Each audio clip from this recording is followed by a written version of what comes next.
All right, we will call the Plan Commission meeting to order. Everybody have a chance to take a look at the minutes? Yes. Move to approve. And I'll second. Got a motion and a second to approve. Any discussion? All those in favor? Aye. Opposed? Motion's approved. Into public hearings. Public hearing for a zoning map amendment application from 1-1 light industrial to I-1 light industrial to B4 central business at 727 2nd Street, Operation Help. This is a public hearing. It's your opportunity to express your opinion on this matter that's before us right now. Please keep your comments specific to the topic and no other topics. And so this is just a zoning map amendment application right now. Please try to keep your comments brief. Try not to repeat other people's comments. And when you do come forward, please come up here to the microphone, identify yourself and where you live. It is a public hearing, so it is also open to people that would like to Zoom in. Do we have anybody? Nope. No one's online. Okay, well, they might come in, so. All right, so, does anybody have a comment? Any comments? I have a question. Okay, do you want to come up, please?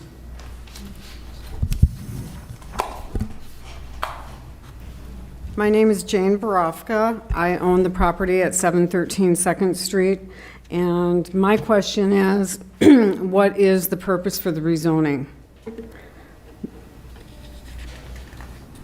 Because if the backpack, nonprofit purchased the building, they must have purchased it with the intent that they knew what they were going to do. So now it seems strange to me that they need to have it rezoned. They should have thought of that before they purchased the building. So is that a question or a comment? Well, it's a question. What is their intent? That they need to have it rezoned, or do we already know why they need it rezoned? I mean, it's a change of use, right? So Well, there was offices in there before, and my understanding is that all they're doing is having offices in there, and the idea that they were going to rent some of that office space out, and that was from a meeting that I attended last summer. Okay. Yep, so it's a multi-use building. Obviously, it's a change of use, so which would require rezoning. So it's not just office. Obviously, there's a component of proposed food distribution, proposed service provisions in there via Operation Help, Okay. Backpack, other nonprofits, some community space. All of those changes require a change in zoning. Right. Why isn't that being more openly written in anything that has been presented to members of the community? None of that was really in writing that I've ever seen before when I've attended these other meetings for it. Granted, the last meeting that took place, I was not there. So I just think that there needs to be some more clear, definitive information presented to the community that are around that surrounding area. Okay. Thank you. Thank you. Any other comments?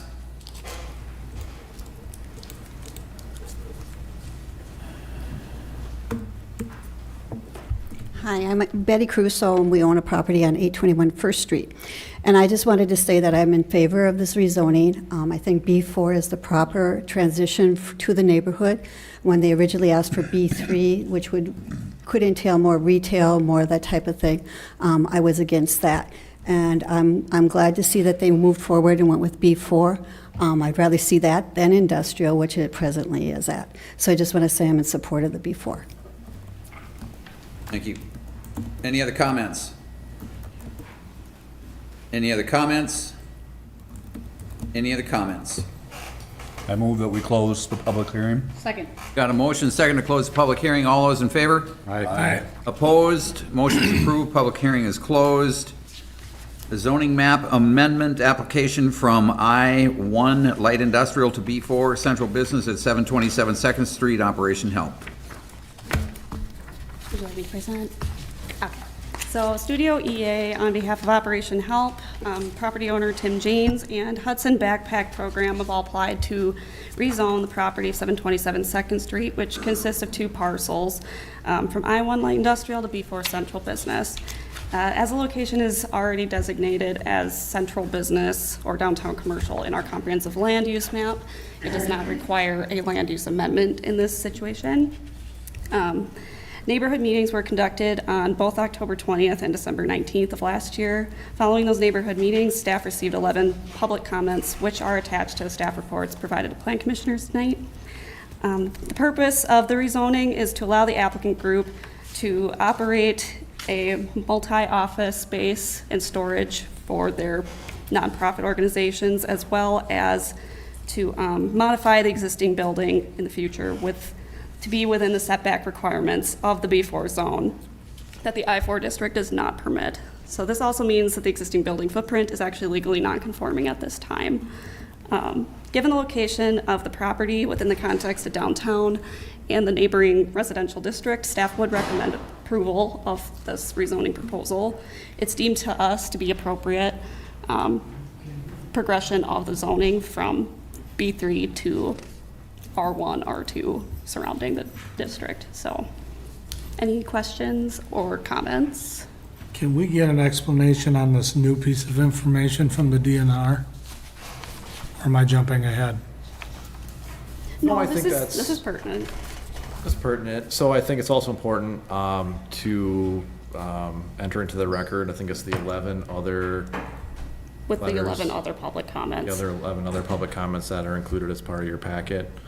The DNR reached out today, this afternoon. We Couple provide hours them with, anytime there's a CUP in the Riverway, so effectively anything west of Second Street, on the west side and to the river, that's all in the Riverway. We notify them at least 30 days in advance. In this instance, I think it was May, 3rd? And unfortunately, one of the situations we run into, whether it be this project or a proposal or any other ones, is oftentimes we don't get comment back until the day of or the day before. In this case, it was the day of, or actually an hour and a half before. Wow.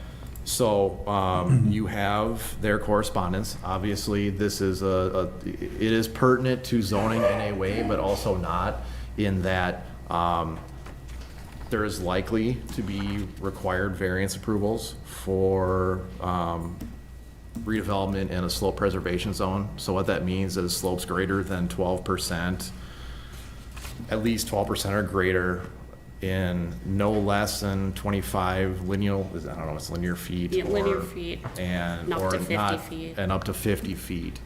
So based on how you do the math and how you figure it out, there would be your variances required. The Board of Appeals would have to make a decision on those. So that's kind of how that plays into this whole conversation. But, as Tiffany stated, that's not necessarily or really pertinent to the zoning discussion. I mean, the remaining block, the entirety of the 700 block of Second Street there is currently zoned B3. And this would be that transition between, from that possible heavier intense usage of property in a B3 district, which is the rest of the block is zoned, to a more some more controls in place. Every use in a B4 district requires a conditional use permit. The next item that we're going to discuss, I'm sure the one that's going to elicit more discussion and conversation. But as far as staff's concerned, B4 is the appropriate zoning designation for this property. May I ask one question in that vein then? Any changes or alterations to the building would be, in essence, like building a new building, and you would have to conform then to the current zoning enforced by the DNR for the Riverway, which is much different than when that property was built. That was built when the slope thing didn't exist and all that stuff. So everything, all the scrutiny that we put any Riverway type building would fall upon this property also, as if it was new construction. Is that correct? Correct. It's an alteration. Or But expansion. alteration is changing. what it Right, was. A change, correct. Yep. Do Okay. they know they're gonna have to go in front of the zoning board of appeals? No, not yet. They hadn't. We just got it literally an hour and a half Yeah. ago. I did have a brief conversation with the, one of the applicant's representatives and just told him that this was incoming, so. We would hope to get comments from the DNR more than an hour and a half before the hearing, Yeah. right? But we didn't, and so we received them when we received them. That being said, the variance process, as Mike said, doesn't really bear on the zoning process. The variance process is just another approval that they will have to obtain before their project can move forward, and that will be an approval by the Zoning Board of Appeals, which of course is separate from the Plan Commission and the City Council, and they go through their own process. So they add that to the list of approvals that they'll need in order to move forward, but it really doesn't change the discussion as to whether you see fit to move this to the requested zoning classification, or even on the next conversation regarding the conditional use permit. So the zoning board will have to approve a variance to build within that slope preservation zone. That's the only variance they would need to look at, is the slope. So far. That we're currently aware of, correct? They can bring more down, the DNR, or where's the X factor coming DAF from? has to look at the NR 118 and NR 116 statutes to make sure that there aren't any other lingering ones that might pop up because of this, so. So irregardless, Mike or Tiffany, moving forward, just on zoning, so if the next business, or let's say there's no proposal to put a business in there, you are still recommending we change or rezone it, Absolutely, yes, even for some other business that may take over? correct. Which fits better to the comprehensive plan. Right. And regardless to the zoning, there's also, I mean, well, the comp plan, but I mean, if it's the I-1 or B4 or pick your district, the issues are the same because it lies within the boundaries of NR 118. Well, anything going in that current building is gonna have to go through the boarding zone of appeals now. If they modified the existing building. They expand or upon lot. it. So there's some technicality in there too, right? So if the building was just renovated within its current footprint, you probably can avoid some of those things. The DNR views, at least from what we have ascertained, that you take an existing gravel parking lot and turn it into a paved parking lot, that's now a structure. Oh. So we also have to, and there's a lot that goes back and forth in Yeah, yeah. that too, right? So, yeah. But in direct response to Randy's question, it's staff's recommendation that regardless of what the use is, that the B4 zoning is more appropriate than the industrial zoning that it is right now. That industrial zoning classification was a long-term, sort of historic classification that really no longer fits with the development of your downtown district. So whether it's Operation Help or whether it's some other use in the future, staff views the move to B4 as appropriate for the long term for your downtown district. Thank you. So I think what needs to be understood, just not, I think we understand, but just for people listening, is that the current zoning that's there could pose more of an issue than the zoning that they're requesting, as far as what would go in that building. So this allows us to have more control as to what goes in the building. It allows us to assure that the community around it is not getting something that would be inappropriate. So they're zoning down. They're not trying to zone up. They're zoning down. So that's a positive thing, I would think, for any community when there's homes around it. So I just wanted to clarify that. Well, and the other part I want to say is we're not approving any use yet. We're just approving the zoning. The uses will come back to us, I think. And so with that being said, the zoning is the zoning, period. No more, no less. Yeah. Right. With that said, I'll make a motion to approve rezoning the property from I-1 Light Industrial to B4 Central Business District. And I will second that. We have a motion and a second to approve. Any further discussion? All those in favor? Aye. Opposed? Motion's approved. Public hearing for a conditional use permit application to operate a multi-use office, storage, and service space at 727 Second Street, Operation Help. Once again, this is a public hearing. It's your opportunity to weigh in, any opinion you may have on this. Also, when you come up to speak, once again, identify yourself where you live. Try to keep your comments brief and try not to repeat other people's comments. How are we doing on Zoom? We got anybody on this one? One person that joined. Okay. Do we know if they want to find out? Yeah, we'll find out. So if you are on Zoom and you're here for this particular public hearing, just raise your hand on the Zoom panel and we will recognize you. Is there anyone that has a comment? Any comment? Is this for you on us first or no? Beg your pardon? Is this for you like us, or is this after? Well, so, I mean, this is on the conditional use permit, so, I mean, this is a public hearing. It's not for the actual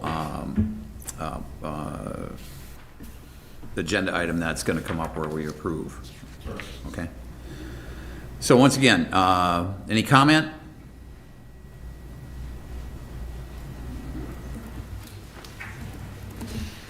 I'm Betty Crusoe. We own 821 First Street, and I guess my comments on this are kind of in support of what you are asking for in the conditional use permit.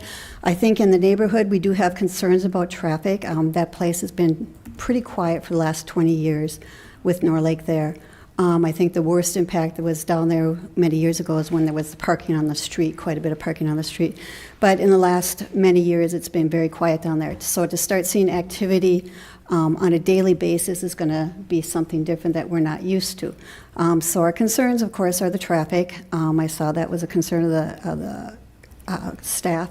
Also a concern about the parking. That could be a problem. I see the operation hours are Monday through Friday, like 8 to 6. That seems very, very appropriate for that area, so that we're not having people there on the weekends. We're not having a lot of things going on the weekends. I also want to say I'm expressing concerns for Mary and Tom Rose that they aren't able to be here. They're right next door across the street, and they are concerned about the parking. They're also very concerned about the traffic. And so keeping those in mind. The other thing that I think should be considered is I saw that there was recommendation for a CUP to be reviewed in 2 years. I think it would be better to have it in 1 year. So if we have any issues, they can be addressed with 1 year and that we don't have to come back. But hopefully as good neighbors, we would address them with them and say, hey, this isn't working out for us. Can you do something differently? And hopefully we can work out things that way. I guess the other concern I have is because they are a nonprofit, is this going to become a tax-exempt property? Being a tax-exempt property, they're not contributing to the city's tax base, and you're taking kind of a piece of prime property in our downtown and turning it into a non-taxable property. So with that in mind, maybe the city can consider a payment in lieu of taxes for the coverage of the tax loss. And I guess that's all the comments I have.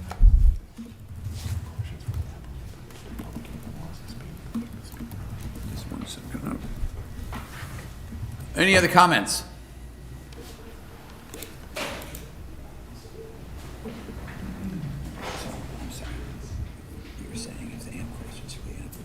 My name is Dee Dee Satterbeck, and I live in downtown Hudson. I volunteer a lot with the Hudson Backpack Program, and we talk to persons who use our services regularly, all the time. And we've heard from a number of them that they've sent letters of support to you all. I'd like to know if it's appropriate for me to ask, how many letters of support did you get for this project? And also, did you receive any letters not supporting the effort? So, I mean, we're not here to answer questions like that, but I can say that, I mean, we've gotten letters, I can't speak for the rest of the Plan Commission, but certainly the council and I have gotten letters both in support and in opposition. And I would say quite a few on both sides. Probably more than I've gotten on any other issue. And none were directly addressed to us as members of this commission, and so they were sent collectively to the whole. We have seen them. But we didn't receive any of a lot of that stuff until our packets arrived, which we're kind of like the DNR, we've only seen it for about 24 hours. It hasn't been too long, so. All right, any other comment? That's it. Okay. Any,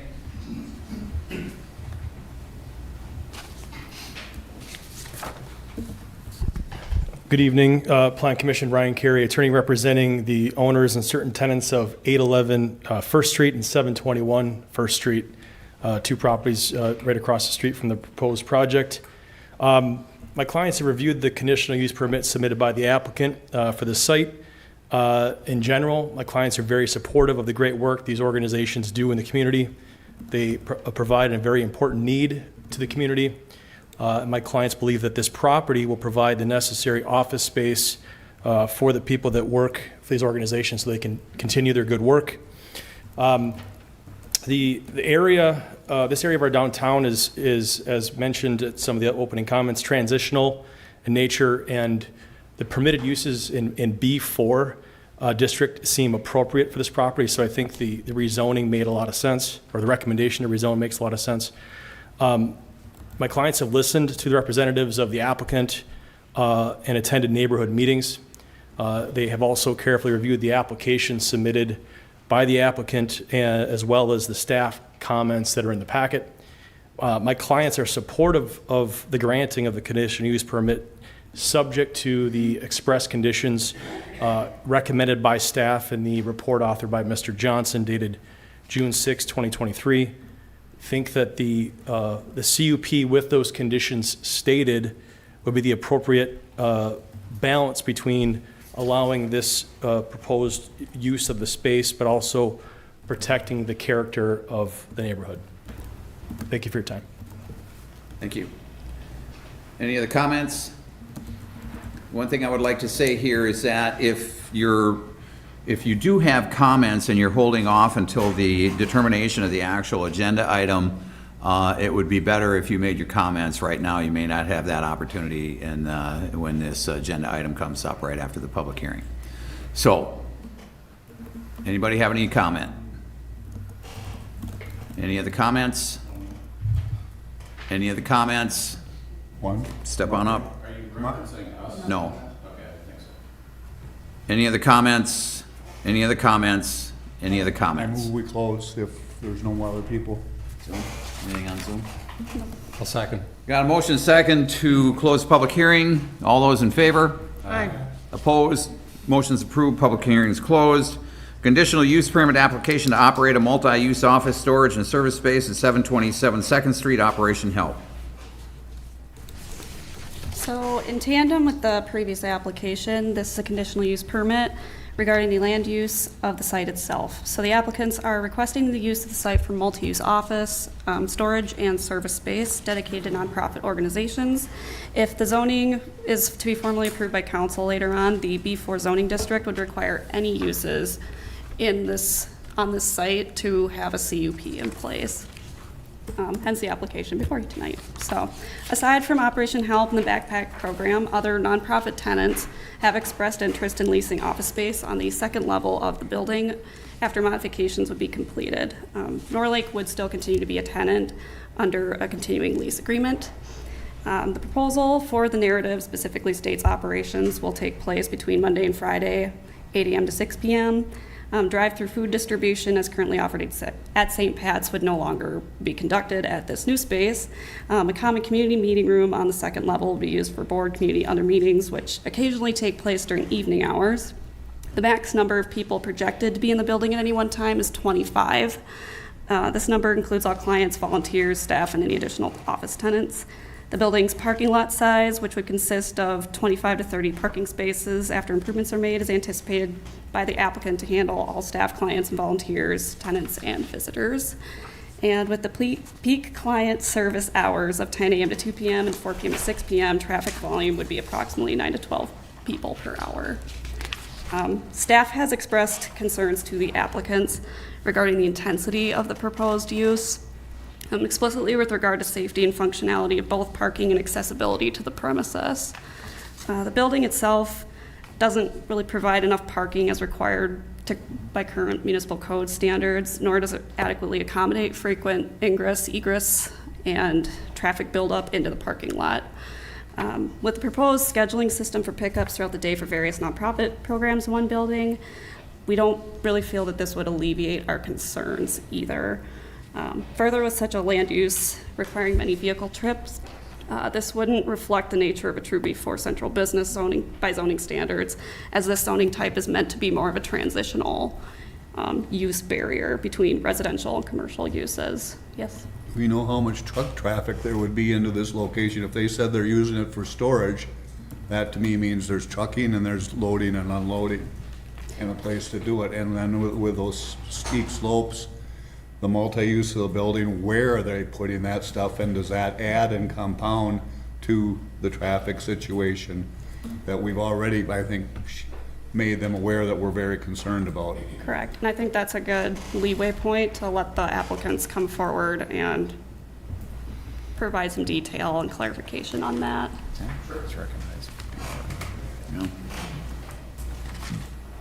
Good evening, everyone. My name is Bjorn Nesvold, representing Operation Help and the collective group for this project. Do you want me to answer that specific question first, or would you like us just to kind of go through the questions that were laid out on the agenda? I think it's fresh in everybody's mind. They heard it, why not? Let's do it, and then just go up to the other items, please. Sure, go ahead. Hello, Mr. York. My name is Chris Knott, and I'm the board president of the Hudson Area Backpack and Food Program. That question was included in the frequently asked question sheet, and the answer to that is we expect 2 deliveries a week. It is a small box truck, and with the remodel of the building, it would not be on the slope side. It would actually be on the parking lot, which is will be a flat surface. Thank you. How do you figure there's only gonna be 9 to 12 visits per hour, or however you calculate that? Every time I see a place that's giving something away, free clothes, free food, whatever it is, you see a mass of 100 people in the first hour, and then it tapers off as the hour's getting closer to closing.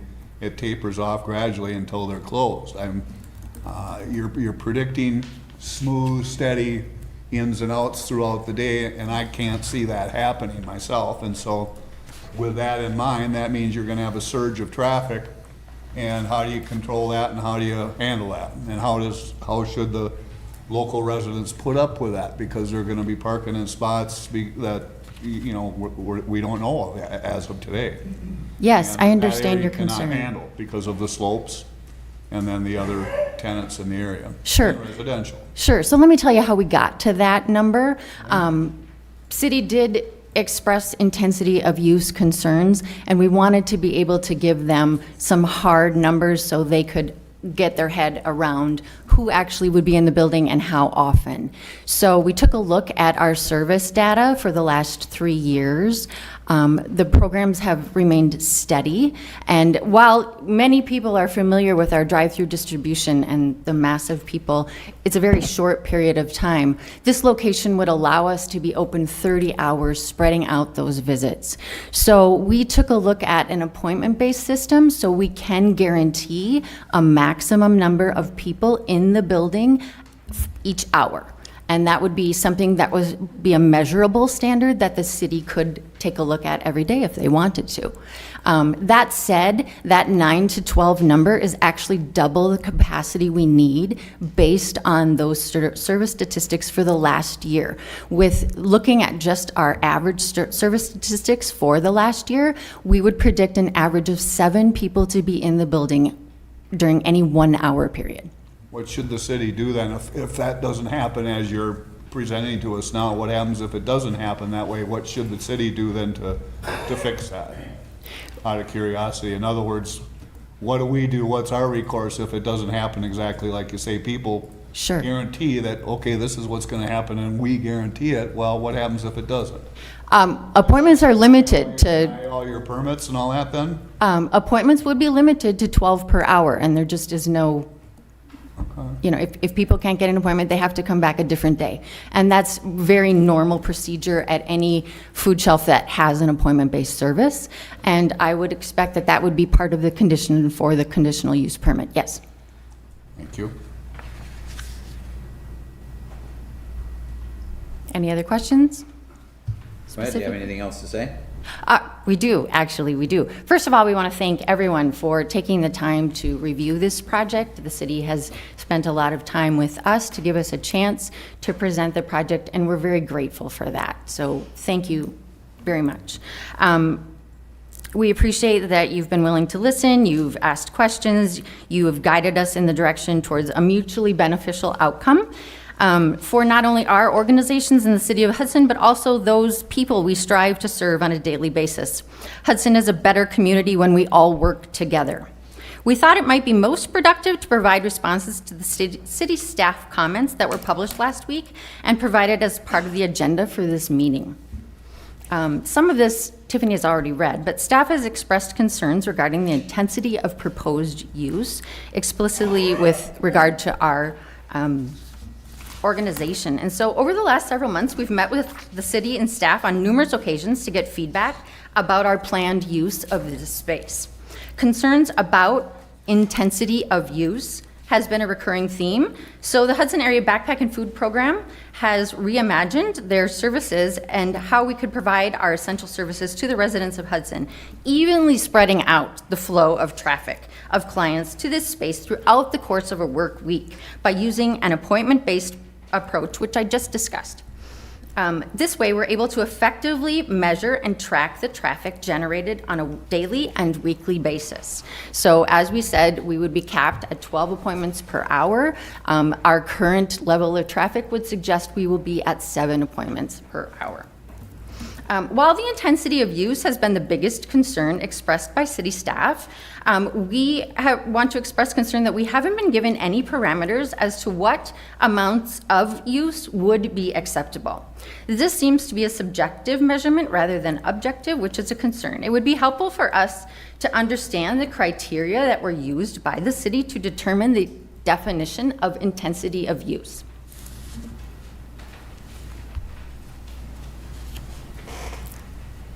Okay. Okay. Question? That is, I believe that's a question, yeah, I'm waiting for the answer too. We don't know right now, to be honest with you. All we know is that any behavior that causes disruption or problems then is deemed unwanted. So what is the threshold to get to that point? You're asking us an unknown at this point. We don't know. So, I mean, unfortunately, that has to be the answer, at least for today, unless somebody knows more than I do, because we don't know. But if something causes a problem, then we'll, you know, like you said, then we'll hear about it. Well, staff took a look at the traffic patterns in and out of the site, and took a look at the location, and took a look at the slopes. And Mike can speak in more detail about the analysis that went in. It's not just intensity, but it's how the site lays out. It's about how the site serves vehicles and box trucks that come in and come out with respect to where it's located in the city. So I don't know if you want to add more to that, Mike. Right, and you try to assign some kind of measurable, I mean, to Chris's point, try to find something that's measurable. How do we measure this? You know, I Tiffany, Emily, Nick, we can't, once this goes, and this is just one component, right? So this is just backpack and the food program, right? We also have Operation Help. We also have the computer, or the community rooms. We also have unknown tenant space. All of those things combined kind of just accumulate into a situation where there's a lot of unknowns. And once you do grant something, how do you pull it back? Because these are important, to your point, Fred, these are, everybody has the best of intentions. These are great programs. Everybody wants them to be successful and succeed and expand and grow, and I think it's admirable, and I think it's important for the community. But it's really a consideration of once we go down that path, how do you come back from that? And I also, I think staff, from another perspective, is the idea of, if somebody comes and turning someone away from a service that people need, that's another concern. Are we gonna start fielding calls from people, hey, I wanted to go here, I needed something, they turned me away, I couldn't go. And then in addition to that, Nick commented on the slopes. You got a, greater than 12% slope on the top side. There's no sidewalk on Elm. There's no, the access isn't great, one way in, one way out. So those were the concerns. We kind of just put them all together and just, that's where we arrived. Nick, I don't think there's anything really else. No, and that's the analysis that we went through. So if the question is, what's the formula that was utilized to determine whether intensity is appropriate, there is no formula, no formulaic process that was used. Staff has evaluated the narrative that was provided, the proposed use. We've had a number of conversations, and what Mike just indicated is absolutely correct. There's one entry point, and there are slopes, and there are sidewalk limitations, and there's a reality to serving a property that has continuous use, even if there is a dedicated schedule associated with part of the use, all of which the city has to take into consideration to determine whether this is the right location for the use that's been described in the narrative. And by and large, as you can see from staff's recommendation, staff determined that this is a good use for this site minus food distribution. And that's the recommendation that you have before you, taking everything into account that the applicant provided and that the city was able to review. City staff believes that the proposed use is acceptable, but for the piece of it that causes concern, which is the traffic in and out of the parking lot. What's the definition of food distribution? Because Free food. that's pretty broad. It's Well, free food. part of the program is to help the community. The backpacker program alone is, a lot of times, there's food in those backpacks. And they're in there so that people have privacy and understand and not be, shamed upon or embarrassed upon or whatever you want to say. It's their privacy, and so that's food distribution. So basically you're saying we would approve of this, but you can't do one of the biggest things that you do? That to me is odd. So is the definition of food distribution where they're lining up on the street and collecting food like you do in downtown cities where there's, food being handed out? Or is the definition of food distribution that they can't be in the backpacks like they've been doing for years? Or I want to know, that seems a little broad to me. I think that's the crux of the problem, Mary, is that the right place for that kind of distribution? Answer is no. Why? Just to clarify, there will be no food distribution at this site. 12 clients an hour is the maximum number of people that would be walking in and out of that building. The average appointment time is 20 minutes, so we would have about 4 slots for every 20 minutes. Again, that's a maximum, and based on our last year's data, we're at 7 people in and out of the parking lot an hour, which is 1 car every 9 or so minutes. Again, it's very difficult for us to understand intensity of use concerns when they have not been clearly defined for us. And it's my understanding that with a conditional use permit, the city must provide some measurements and standards and must give the applicant a chance to meet those. And without that, the procedure's not proper. So is this a matter of semantics right now? You're talking about appointments, but those appointments are for acquiring food, aren't they? To walk in and choose their food, yes. Right, so it is food distribution. Similar to a food shelf and not what people are Well, thinking you of made it at sound St. like Pat's. there's no food being distributed, they're just making appointments, but the appointments are for picking up food. Right. People have been very confused about thinking of our grocery distribution, which happens at St. Pat's, and it's a large event, and there's been a lot of confusion over that. So I just wanted to make it perfectly clear that that event is not going to take place. I just want to clarify, I wasn't concerned about what you're doing. I'm saying that what you're doing is more discreet. It's not going to be it's more discreet. I just don't, I guess, yeah. You guys have known me for a long time in different capacities, and I'm very taken aback right now by how I feel the tone of this is, or how the discussion is, because we've looked at properties recently that I personally don't think fit areas either. However, we've said that what they're telling us, we have to have faith that that's what they're telling us. Perfect example was the parking of the apartment complex that wants to come in. And I've said it on record before, I'll say it again. No way is there only gonna be one car per resident, and that's what it's set up for. One car per apartment, and that's what it's set up for. We're gonna have a parking problem. But the answer to me that was given, I don't know how many plan commissions ago, was we have to have faith in their statistics. They've been doing this a long time.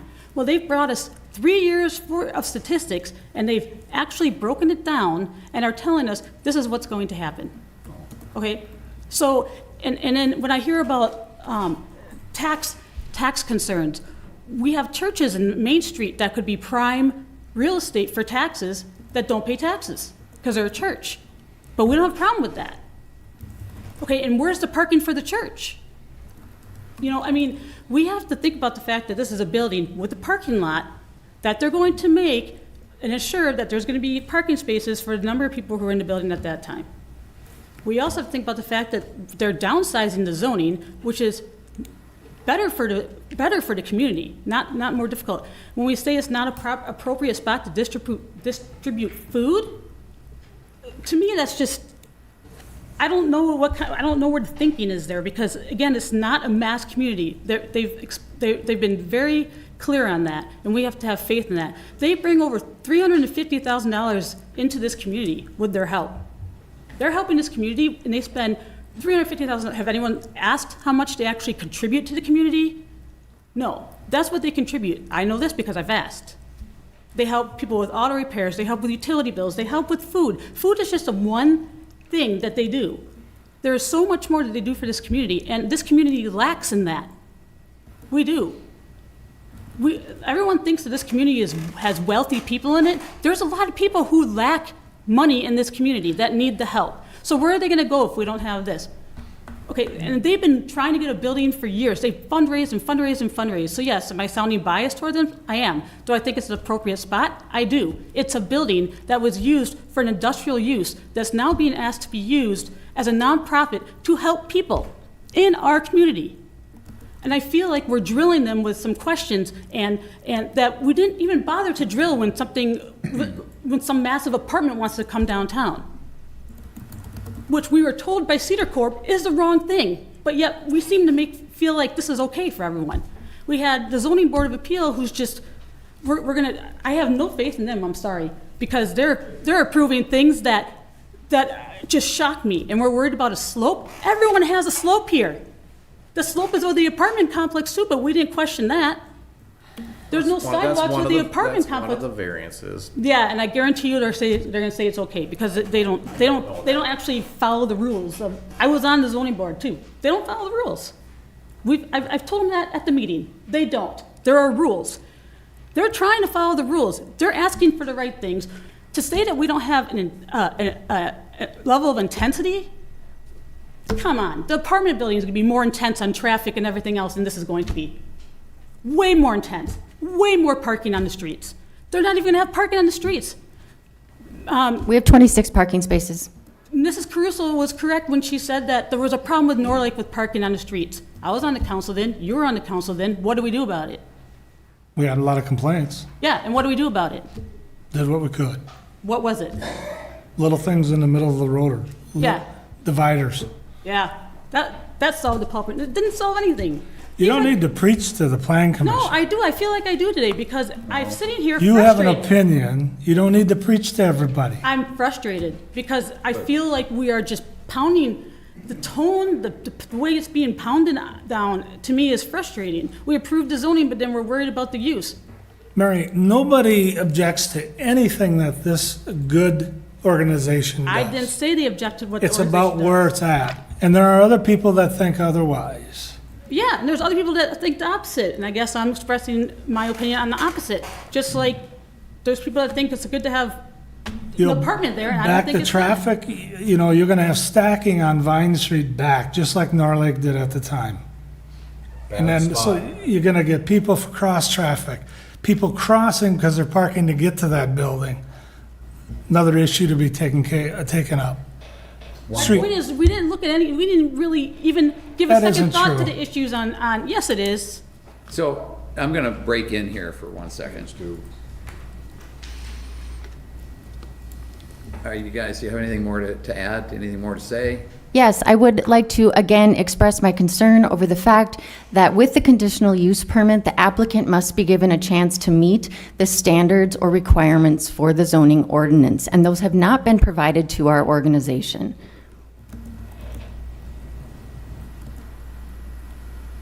Are we referencing the 9 criteria in the ordinance about how we, How many per hour? Or no, it's the highlighted piece, is that? Intensity of use has not been defined in a standard measurable sense. Nick, do you want to comment on that? I think she's referencing the, yeah. Can I make one comment while we're waiting here? I think somebody asked the question about the taxation on those 2 parcels that are down there, and it's about 19,500 a year that the city would lose if this property went to nonprofit. They're paying about 19,500. I don't know if that has anything to do with this, but that's the numbers that's being paid. That is correct. About 4,300 of that goes to the city of Hudson. As Mary said, Operation Help puts more than $275,000 back into this community in the form of rent reimbursement, car repair, and that type of thing, not to mention the food Just saying value. Fact, that's what this property contributes, just so people know. Yes, absolutely. On top of the city getting finances from this property, it's also the school district who asked us in a referendum last April, and they're coming back next February to ask us for more money. The county gets money from this property. They asked us in referendum for more money. I don't think it's prudent to be taking properties off of the tax rolls in the current financial world today, considering that all these entities are strapped for money. So are we not gonna allow them to build Well, anywhere? it just, you I know, mean, we're if they gonna- build, no just- matter just where they second. build, they're gonna Just- take taxes off. just Why a are you second. chuckling at this, Fred? It makes, no matter where they go, Mary, it's gonna Mary. be off the tax rolls. Just a moment. I just- Okay, we're gonna the have logic plenty of is just time, we're not gonna there. have plenty of time to discuss this. I just wanna make sure that everybody's had a chance to get what they wanna say out of the way. We do also want to make everyone aware that if this project isn't approved, we do wonder what other type of development project the city thinks will be presented for a 20,000 square foot building that won't stress the intensity of use concerns being presented here. The previous owner of this building employed 70 people daily, with less than 1/3 of those people able to utilize the on-site unpaved parking lot. We are putting forth a proposal to revitalize and improve a large existing commercial structure and professionally finish the parking lot and surrounding grounds. Also, this project cannot go forward with just Operation Help. This was a project that included both programs coming together to offer the city a comprehensive and collaborative solution to the problems that we have with people accessing service. The project will be completely destroyed if this doesn't go through. Okay. Thank you. Anything else? Bjorn, did you? Bjorn, anything? It's okay. I think you read the comments, right? Unless there's something you missed there? I know.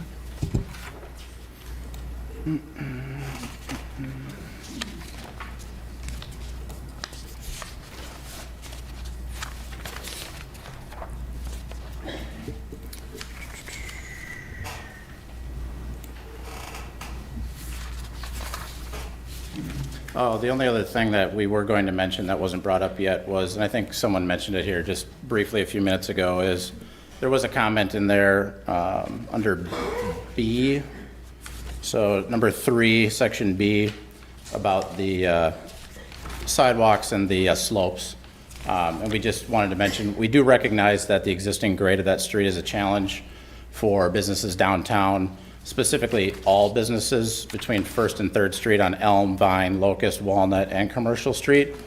But all these businesses have managed to operate successfully and deal with high levels of both vehicle and pedestrian traffic. Luckily, our particular site, unlike most of the other businesses, does have its own dedicated, and once we finish it off, pave it, level it, its own dedicated parking lot to reduce the need for foot traffic and vehicle traffic on the surrounding streets. So we recognize the grade is a concern, but that the parking lot itself is unique and that we would have our own. So just wanted to point that out. Thank you. All right. Oh, yeah. Anybody have questions for these guys? Nick, did you have something you looked like you wanted to say? Oh, I was going to offer a couple comments whenever you're ready. Okay. Questions? Anybody? I'm done for now. Quick question there, is it prudent for us to make a decision on this tonight in light of the DNRs? That's a good question, and that's where I was going to go next. Is so what happens here tonight? Obviously, we just have a new twist in this, and if we do approve this, of course, the council's got to approve it as well. But so I mean, there are some other hurdles, but this means then that this group would be going before the zoning board of appeals. Yes, currently.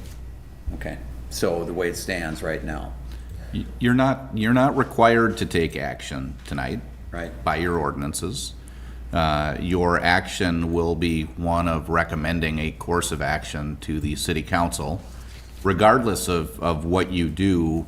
As an approval that's required of their project, they will have to go to the Board of Appeals and get a variance. And so whether they're required to do that beforehand, before the city acts, or whether they're required to do that after the city council acts, they still have to do it. So there's nothing in the DNR letter that would prevent you from taking action. Certainly you could take a step back and direct them to go to the Board of Appeals first, but it's not required by any means. well, and the precedent, the most recent precedent that we've experienced is that the entities looking for any type of variance would go to the Board of Appeals prior to them coming to the city council for approval. And there's nothing in our code that requires that process. I think the most Right. recent developer has chosen to do that, but they were not directed by city staff or Okay, by well, the council to do I that. think the last two projects that I can think of ended up there before the council ever took any action on it. May I Fred? make a comment too? Well, the other thing that I think that we have to look at and consider it, and they brought it to our attention very, very pointedly, is, how are we gonna be measured? The city has not set forth any criteria that we have to meet as far as the density issues and the other, or the intensity, all that. I mean, to me, that she's presented us with a challenge, saying, come up with the rules, or else we're not gonna play, otherwise we don't know what we're doing. And what standard are you gonna hold us to? Well, how can we approve something when we have no standard to hold them to? I mean, she kind of created those comments herself. And allow me to answer that question. So your code, section 255-76 and conditional use permits, speaks to granting conditional use permits upon findings that certain conditions as detailed in the code exist, that the use or development conforms to the comprehensive land use plan of the community, the use is compatible with the existing neighborhood, and that if approved, the conditional use permit will run with the land. Now, what does that all mean?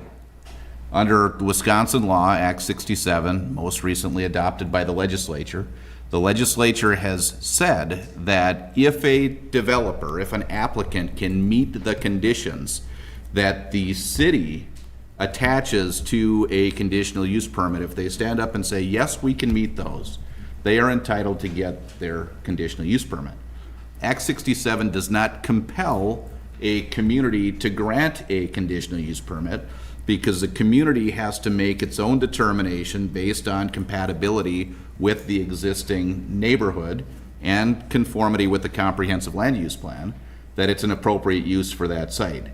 So I understand the concern that there's not a hard and fast definition of intensity, but the applicant is required to provide 10 to 12 different pieces of information in its submission with its application to the Plan Commission and to the City Council, so that the city can then make a determination as to whether the proposed use is consistent with its comprehensive plan and with the compatible with the existing surrounding neighborhood. So that's the question. Based on this location, are there conditions that you could place on the proposed use that would make this use compatible with the surrounding neighborhood? Staff has evaluated that question, and staff has said and is recommending that compatibility will allow everything that they've asked for but the food distribution piece. So that's how staff has evaluated it. The applicant has a different view. The applicant has said, even with the food distribution piece, this use fits in and is compatible with the surrounding neighborhood. So what you are being asked to consider and really decide is the application as they've submitted it compatible with this neighborhood in this part of the city? So that becomes the question. Intensity is a piece of that. Is the intensity as described, is the use as described compatible with that part of the city based on geography, based on location, based on city services, streets, sidewalks, and whatnot? And that's the question before this body.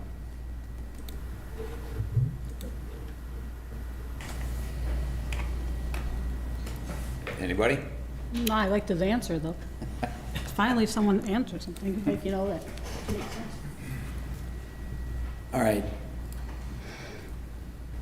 What's your pleasure? I want to postpone because I just feel there's too many unresolved issues here. I mean, a whole bunch of new questions have been raised tonight. I mean, you've said that without the backpack program, which I almost feel like you've concealed it from us, is really a food program.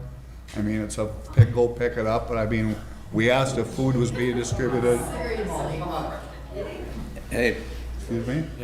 order, we don't need comments from the audience. I'm just telling it the way I heard it. Maybe I didn't hear everything right, so please excuse me if that's the case. And I'm not saying it to fault you, please. That's not at all. It's the fact that it's the introduction of new ideas, the DNR piece of paper. There's just a bunch of things that have been brought to our attention tonight by the conversations we had, plus the submittals, that I don't feel we can move ahead on this intelligently and to answer all the questions even that Nick has brought up, saying, is the use appropriate? Well, how do we measure intensity and stuff like that? And basically, we have to know how to do that to determine that or not, I guess I feel. And what do we know at this point? And we don't know how. And so then would we be approving something that could possibly not work? And then that's to nobody's favor and benefit. I mean, it's not to the cities, it's not to yours. And so I don't say this with harm intended or anything like that. I'm saying it to do it intelligently and to do what's right for everybody. I would, again, make a motion to postpone, if we can, for a few weeks or whatever, to really sort some of this stuff out. It's a warm issue, as we all can see. Everybody wants to know, including us. That's my opinion. I don't know what anybody else wants to say, but that's how I feel, so. Is that a motion? Yeah. Yeah, that is a motion. I'll second, and I have a point too. Can somebody ask a question? We had, just one second. We have a motion and a second before us. What would you like to ask? I'd like to ask, what do we Step up to the microphone, please. Identify yourself. My name is Mike Hipsher. I live at 625 Hickory Road. So I think everybody has a lot of concerns, a lot of questions. We have put together a fact sheet, frequently asked questions. And on the Planning Commission, it was attached to the agenda. How many people have had a chance to take a look at that?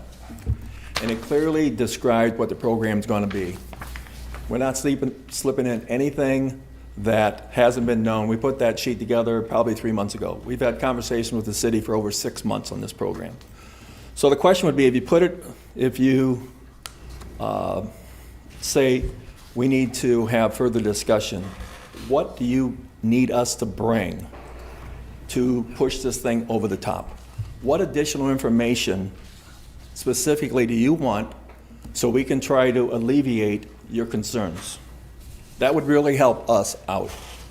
At least from my perspective, I think the issues at hand are not you at all. It's the DNR document, it's how the city would measure, monitor intensity, some other things. Those are not your issues. That's internal with the city. But So, I mean, we you're can't not- move you're not forward. We can't, we've been in limbo. We've been working on this for over a year. We've already raised $2.5 million. We need to bring this to the finish line. I don't know the answer to that, so I'm sorry, but I don't. Just one comment for the president of the, I think you did yourself a disservice by saying that if it doesn't go through, your program's gonna fall apart and be done.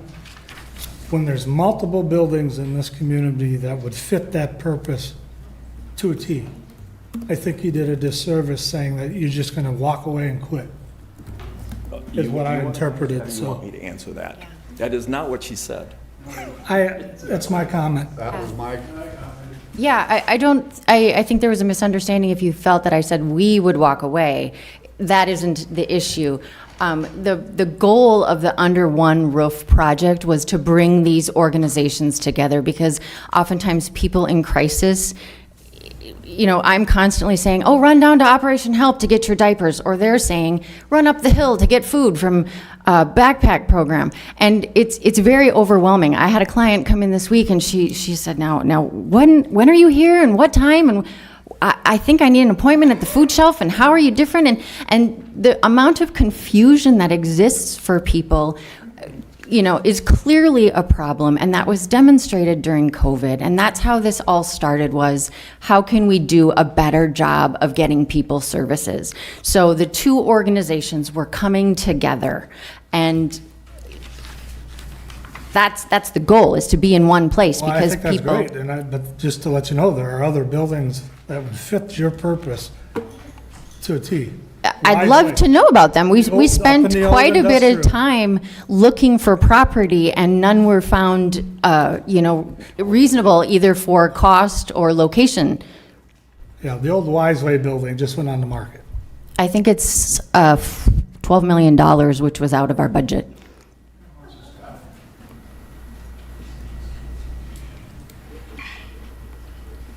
I stand by my statement. All right, so we've got a motion and a second on the floor.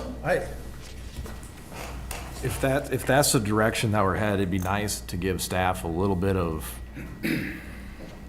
I don't want to call them guardrails, but some direction in terms of, do you just want us to come up with a specific number of vehicles or times? And that was to my point about how do you administer this? How do you measure it? How do you, moving forward long-term, and as things continue to, grow, expand, and we hope that they do, because these are good services. How do I box this up into I would like some commentary back from the Plan Commission in terms of, okay, this is maybe where I'm comfortable, or maybe this is where I'm not comfortable. Because if I could bring something back and from a staff's perspective, we think, okay, this is reasonable, or this is something that's measurable,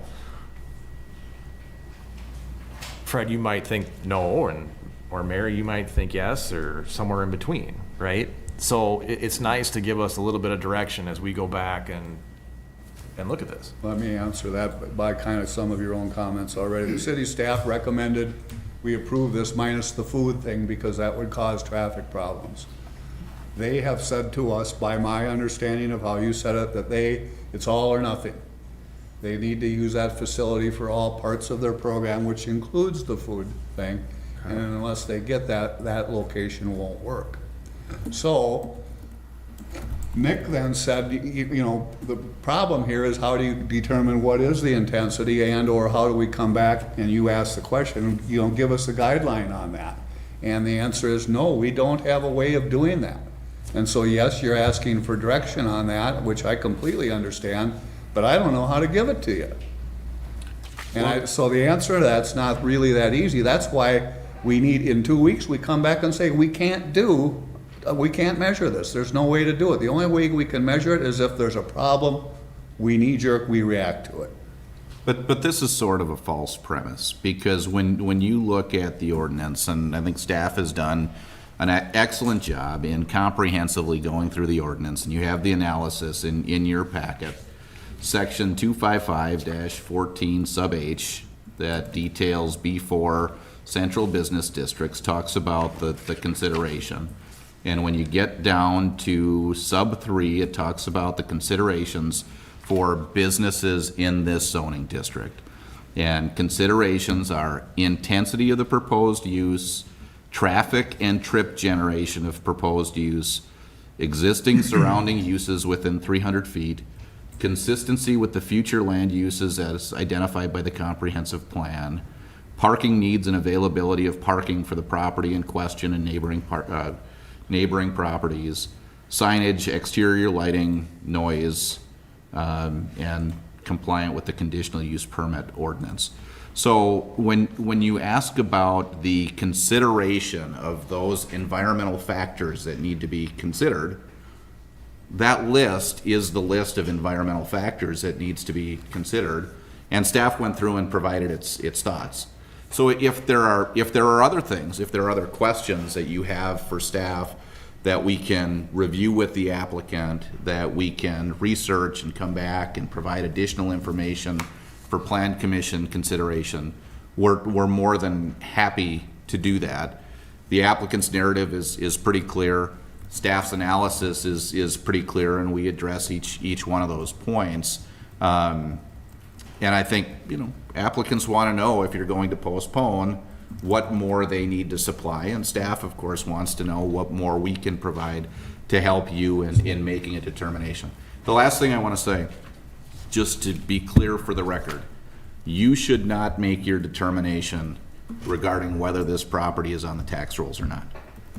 That has no bearing on use, right? Whether it's on the tax rolls or not does not bear on whether it is compatible with the neighborhood or intensity of use, trip generation, parking, lighting, all these other things. So that's, it's a piece of it.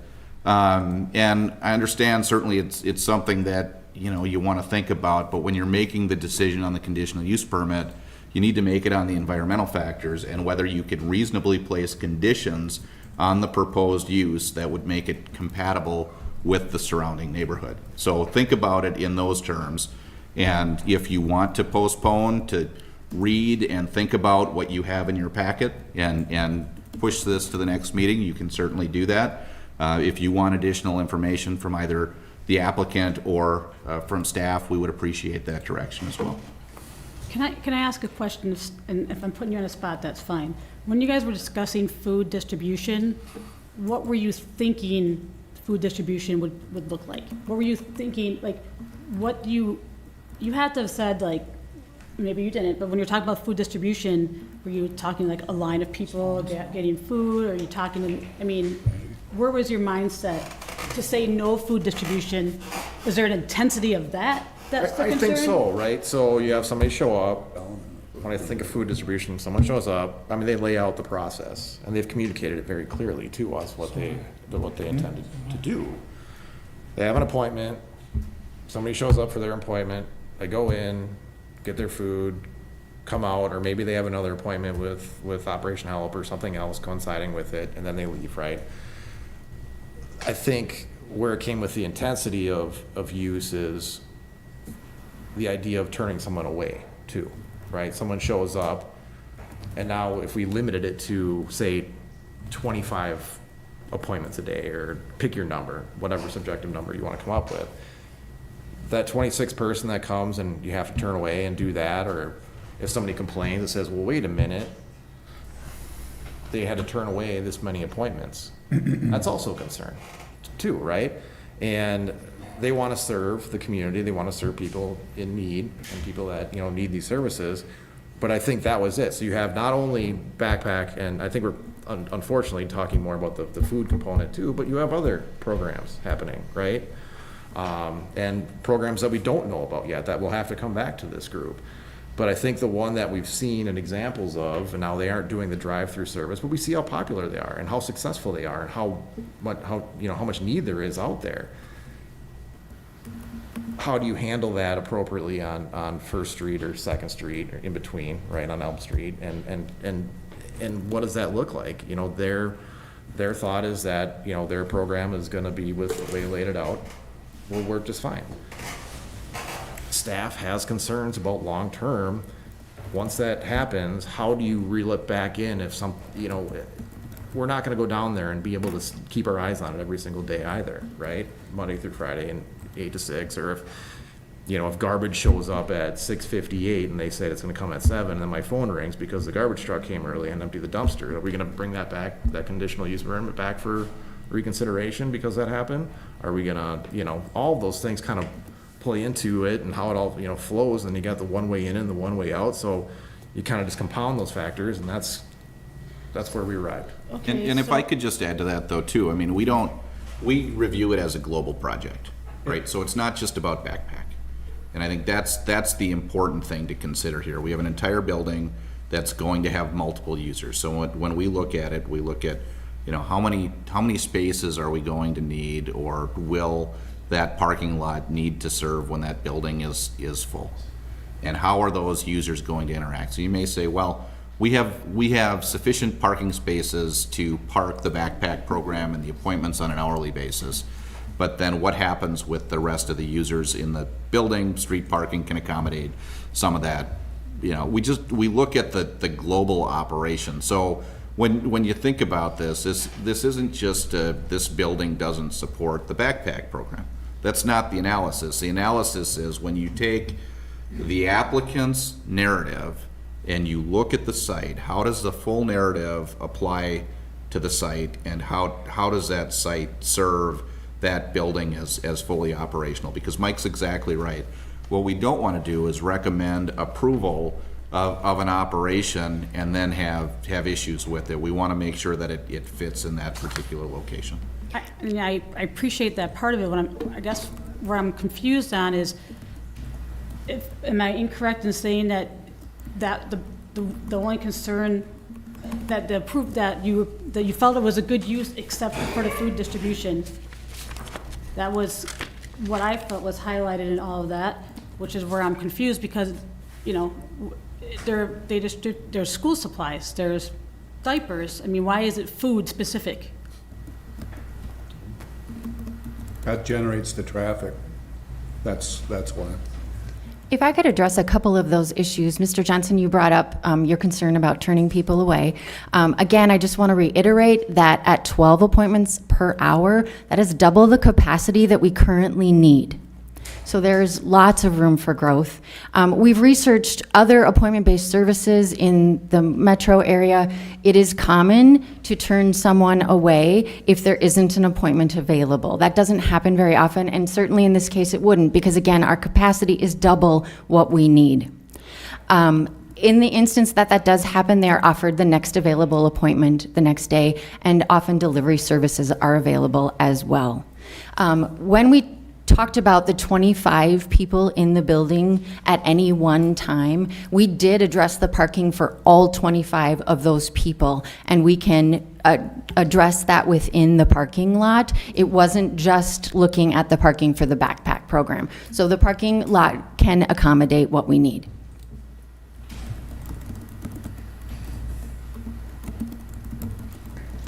All right, anybody else? Yeah, Roger? I have a quick question for Nick. You stated that this isn't the place where we question whether this comes off the tax rolls or not. That's not part of this decision. Where in the process is it? I mean, when the council gets it, do they take that into consideration, or is it never taken into consideration? Well, it's not a consideration that really applies to the use of the property whatsoever.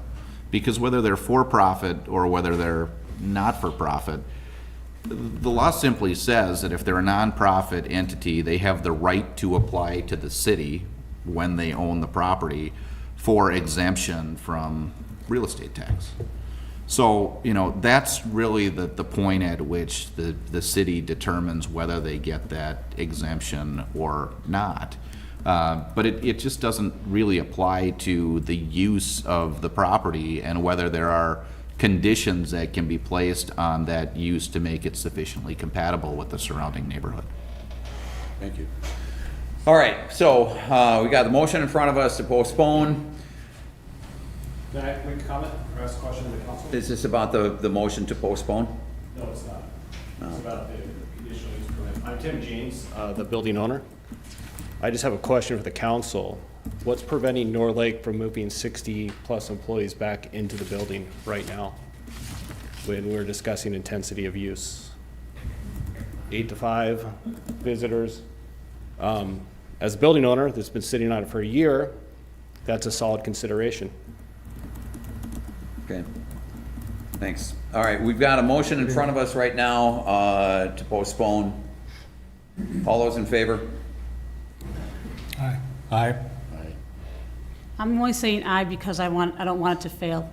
So, and if I feel if we don't postpone it, I don't think it'll go through. Okay, motion's approved.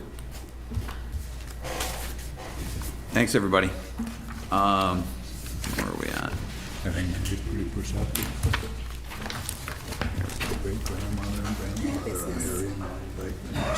We on 6A?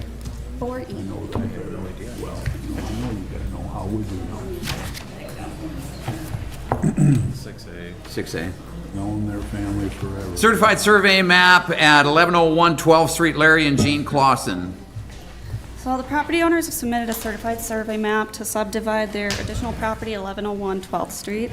The property is generally located east of 11th Street and north of an unconstructed portion of Oak Street. There it is.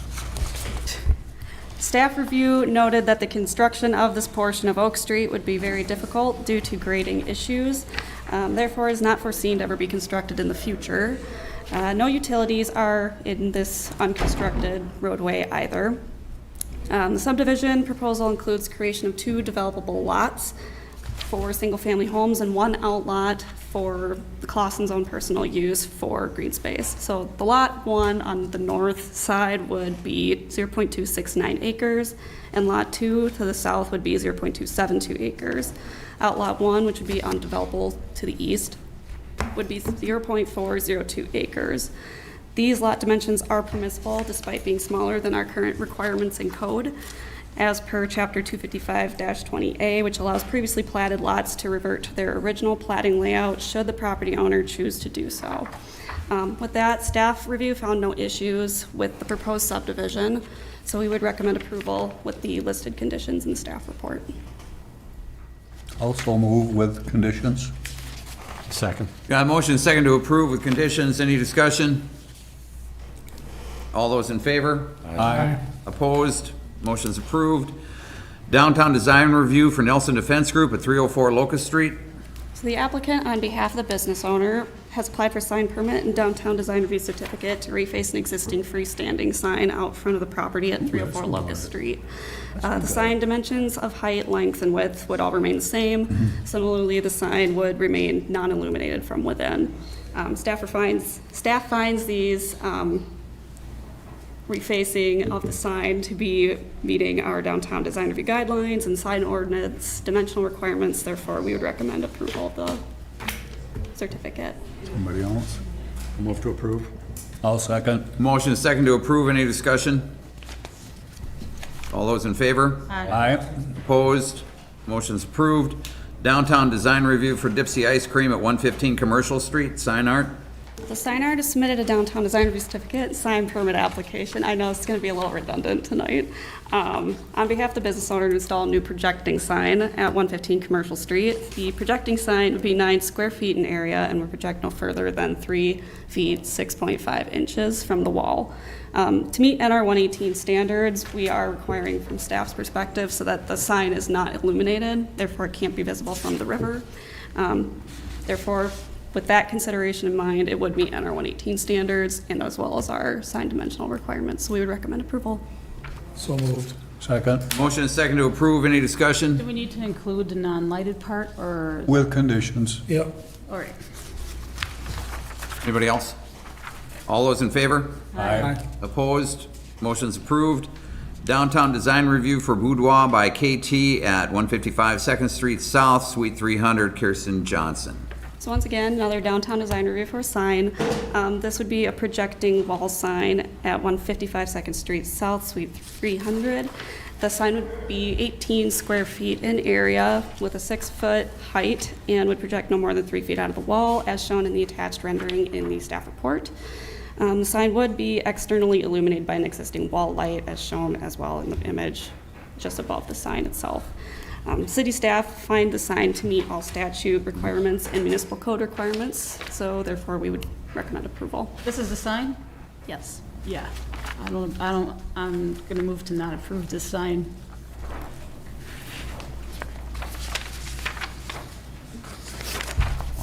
You got him? Because what's wrong with it? I don't really want to see a woman's body like that displayed on a sign in downtown Hudson. Is that a freedom of, It is. Yeah, we have very little authority to regulate the content of signs. Certainly understand the concern. It's not obscenity by any means. So you can certainly make the recommendation, but the recommendation from staff based on the current state of the law would be that you recommend approval. so moved? I'll second, I mean, I'd approve it myself, let me say that. What?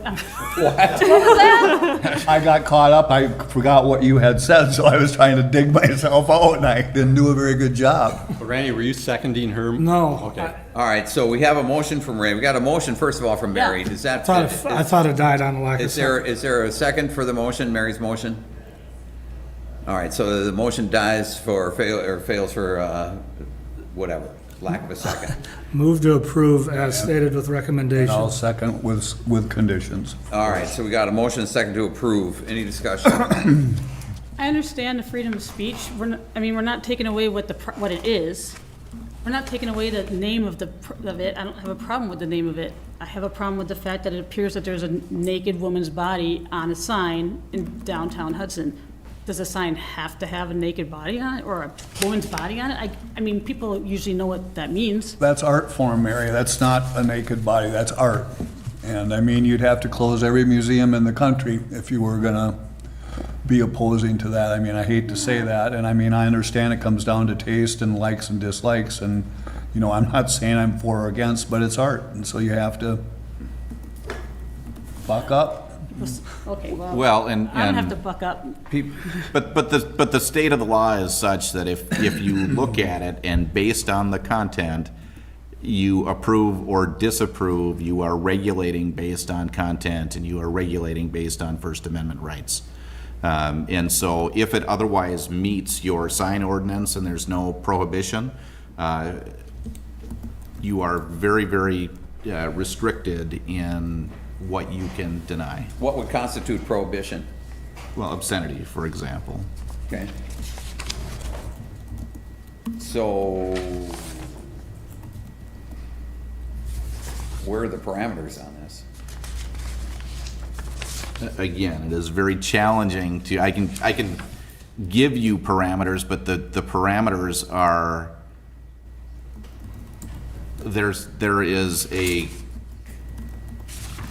real inability to regulate what somebody puts on a sign. I mean, I'll just tell you that. I mean, we can look at and give you the specific details on what the case law says, but I can tell you that if it meets every requirement of your ordinance, and if you have to look at it to determine whether the content of a particular sign is going to be allowed or not allowed, it is generally going to be an impermissible restriction on free speech. Wow. So I'm going to abstain from voting because I do believe in the Constitution, but I don't like the sign, so I'm just abstaining my vote. All right, we've got a motion and a second. Any further discussion? All those in favor? Aye. Opposed? Motion's approved. Downtown design review for Salon Rose at 431 Second Street, Suite 100, Miranda Roginski. So Got that right? this applicant also has submitted a downtown design review certificate and sign permit to install a projecting sign. The sign would utilize an existing bracket on the building, would be 1.94 square feet in area, extending to more than 2 feet of the wall, and would be unlit. City staff finds the sign meets all requirements, therefore, once again, approval is recommended. Move to approve. And I'll second. Motion is second to approve. Any discussion? All those in favor? Aye. Opposed? Motion's approved.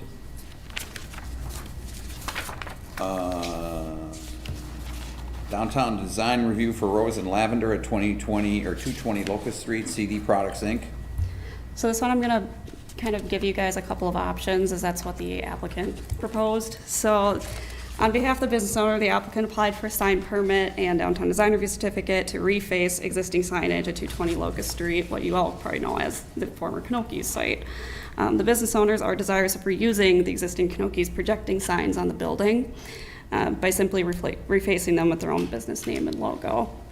Now, the larger sign itself is already 20 square feet, which municipal code does not permit anything beyond 20 square feet. With the second projecting sign, they wouldn't be permitted to have both simultaneously. Right now, having two on the same building is legally non-conforming because it was there prior to sign ordinance being in place with that restriction. So with that in mind, option one, what they are doing is they would like to have the larger sign downsized to be 16.67 square feet and keep the smaller sign as it is, which would be 3.125 square feet. Would that meet the city's? Thereby meeting the 20 square foot requirement.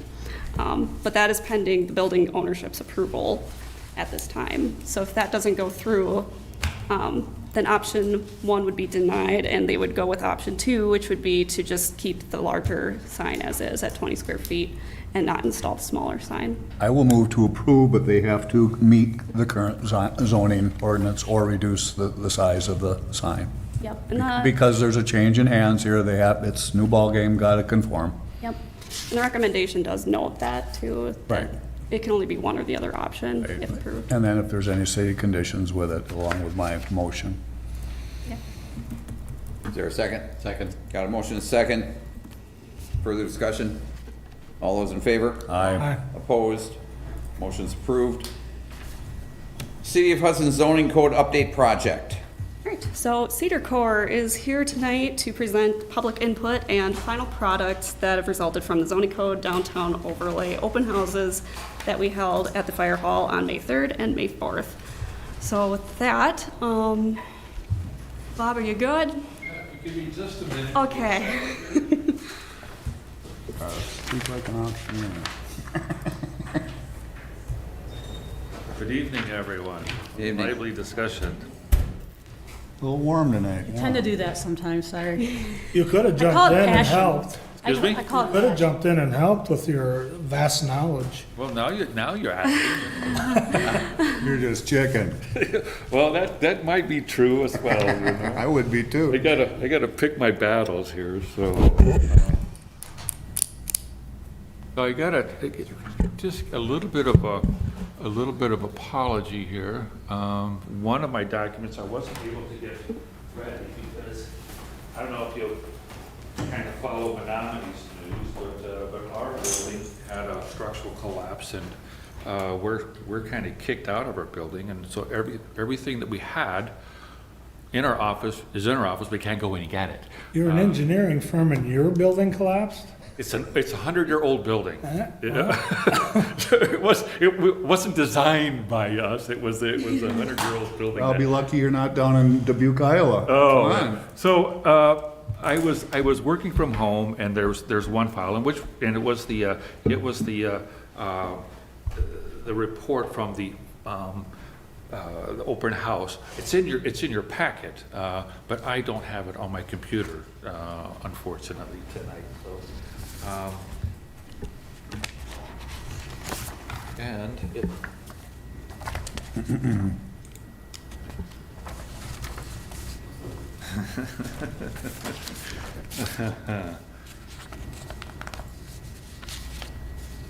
I have a technical issue.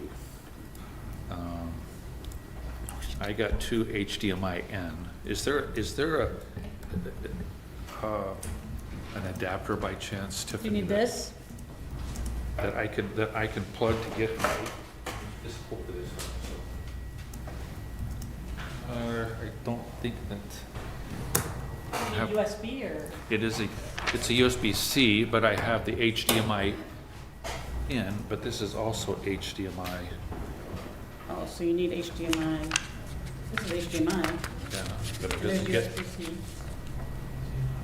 C, is I there a don't C like up here? looking at stuff like this. This is nasty. this goes from, this is my cable. Okay. And I don't know where I'm going to, this won't fit Yeah, in. that should be USB.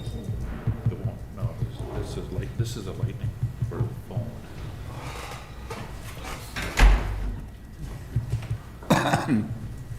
Apparently everyone in the house has to have that. I tried finding a connection, but I couldn't find any. You might have to give us a wood nickel. I can talk, I just can't show you what I have What is here. it, what type of connection are you looking for? Excuse me? What I need is this is a USB HDMI cable that connects to yours.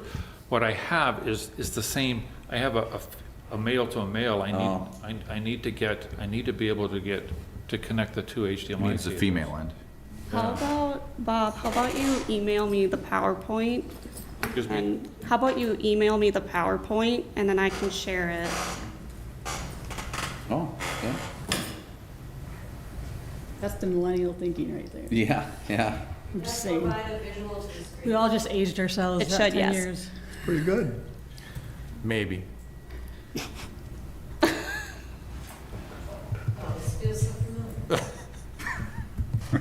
It's over there. Oh, Mary Claire. If it doesn't provide to the screens, do you have hard copies? Not of the PowerPoint presentation here, no. No, I didn't bring. Honestly, I brought some hard copies of the survey analysis, but I was relying on all of this for. I swear we gotta put IT back on the council agenda, finance. Beg your pardon? We gotta put IT back on the finance. Yeah. Well, we're having another meeting coming up. And I pretty quick. apologize, part of this is all my stuff that I normally have is, guess where it's at? It's in my office, and we're not allowed in the building.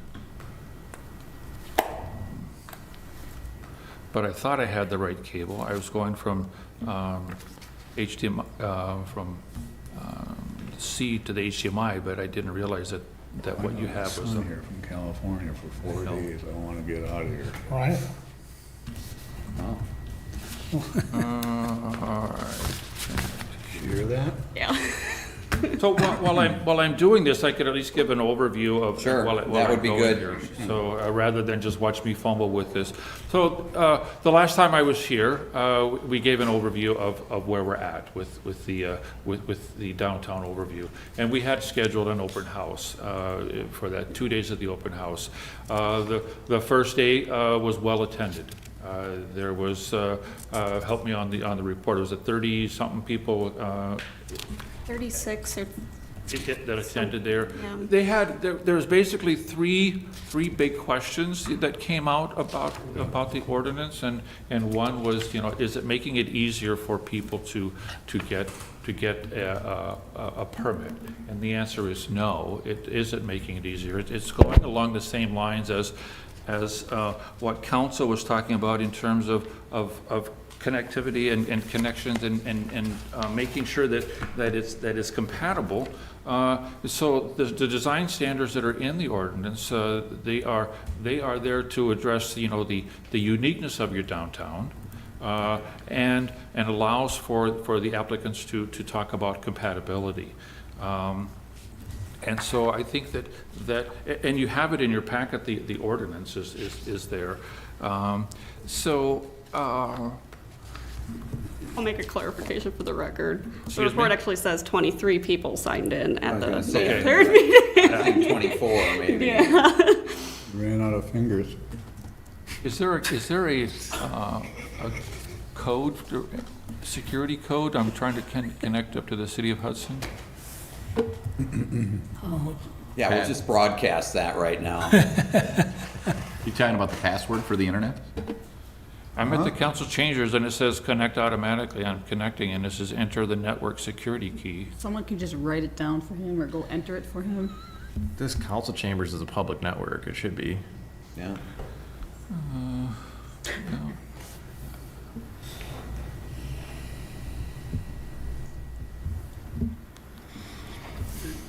Do you want to take a recess?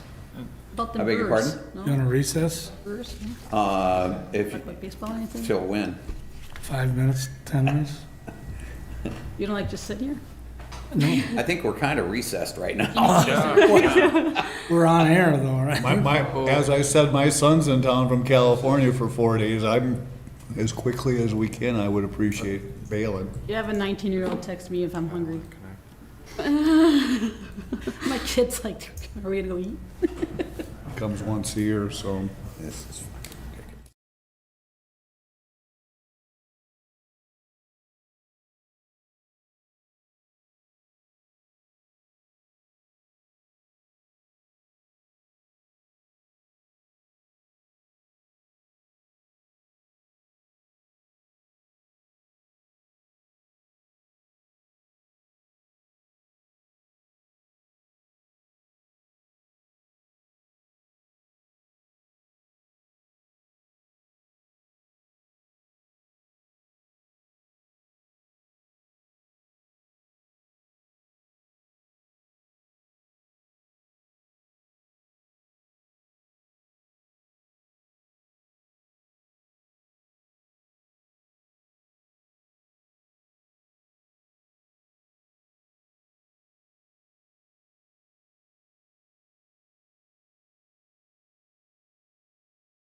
I would like to make a motion to adjourn, noting that we're delaying until next time your presentation. Could I ask that everyone read diligently the ordinance, because that's where we want to focus the discussion, is just on the text, and to get comments is where we're hoping to get to, because ultimately it's going to be the commission that's going to make a recommendation to approve. Right. I'm gonna take it with me. Okay, thank you. All right, so all those in favor of adjourning? Aye. Opposed? Motion's approved. We stand adjourned. Thank you for being here, though. I appreciate it. I know it was a long wait. Sorry.